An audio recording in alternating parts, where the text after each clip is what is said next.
سلام گلای تو خونه، حالتون چطوره؟ به پخش نمیدونم چندم ویدیومون خوش اومدید. توی این بخش ما میخوایم در مورد موضوع جذاب صحبت کنیم که کوتاه و مختصره.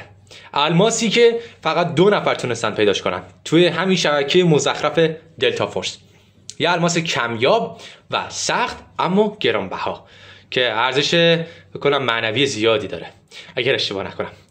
پس برای پیدا کردنش، چون فکر کنم با توجه به مشورت هایی که با یک سری از دوستان کردیم، از اونجایی که میگن یک عقل بهتر از دو عقله و خب همیشه این موضوع تاکید شده بهش، پس ما عقل هامون رو بر روی هم گذاشتیم و به این نتیجه رسیدیم که ویدیوهای ما از اونجایی که دلتا فورس زیاد طرفدار تو ایران نداره، اولین ویدیوهایی که توی کشور داره گذاشته میشه، پس این حق رو داریم که این رو به اسم خودمون ثبت کنیم و اولین کسی بشیم که تو ایران این رو پیدا کرده.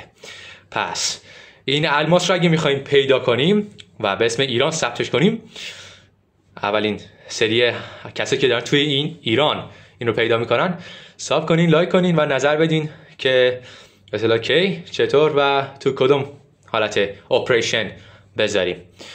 و خب قطعا بازم میگم کلمه ما یعنی وی از تأکیدات ما هست.